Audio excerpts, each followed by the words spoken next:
আমি নয়ন আছি। আপনার যদি কোনো দুঃখ কষ্ট থাকে, ভাই গত বছর মনে বড় ছেলেটা মারা ডাকলেই আমি আসবো, আমি কথা দিয়ে গেলাম।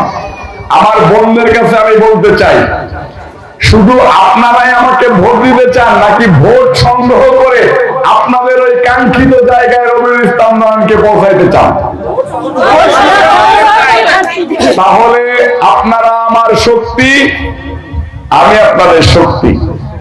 একজন বোনের পাশে যদি একজন ভাই দাঁড়ায় থাকে, সেই বোনের আর কোন শক্তি লাগে? লাগে। তাহলে আমি আপনাদের শক্তি। আর আমার শক্তি কোন জায়গায়? আমার শক্তি কারা? আমার শক্তি কারা? আমার শক্তি আপনারা। আপনাদেরকে নিয়েই আমি সংসদে যাব, আপনাদেরকে নিয়েই আমি এই কানাইনগর মন্দির সহ কানাইনগরবাসীর উন্নয়ন করব, আপনাদেরকে নিয়েই আমি এই মোহাম্মদপুরবাসীর উন্নয়ন করব। আপনারা যদি আমার পাশে থাকেন, আমাকে থামানোর মতো কোনো শক্তি নেই, আমাকে থামানোর মতো কোনো শক্তি নেই। আপনাদের ভগবান আমার আল্লাহ, তার উপরে কেউ আছে?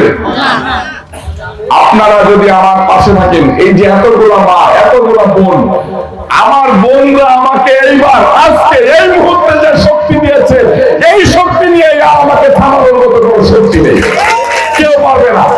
আমি কথা দিয়ে গেলাম, আপনাদেরকে নিয়ে আমি লড়ে যাব।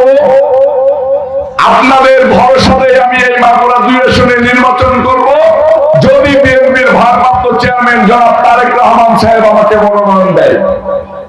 আপনাদের কি তারেক রহমান সাহেবের উদ্দেশ্যে কোনো কথা আছে? না আছে?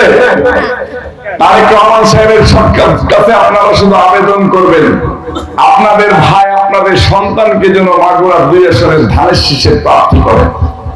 ধানের শীষের প্রার্থী করলে আপনারা কি বিপ্লব ঘটাইতে পারবেন?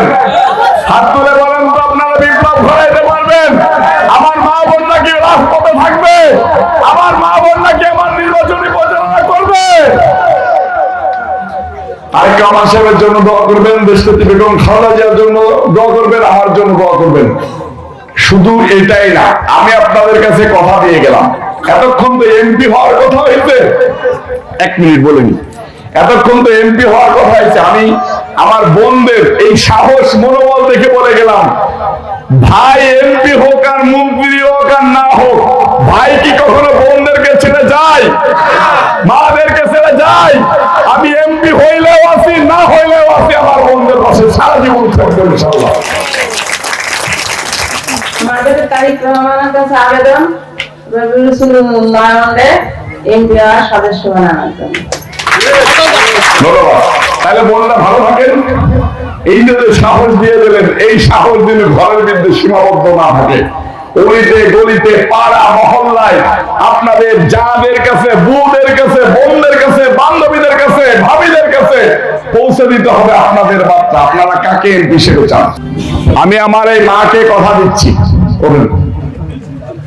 আমি আমার এই মাকে কথা দিচ্ছি, রবিউল ইসলাম নয়নকে আপনারা ডাকার সাথে সাথেই পাবেন। ডাকবেন মানে নয়ন হাজির হবে। যেদিন ডাকবে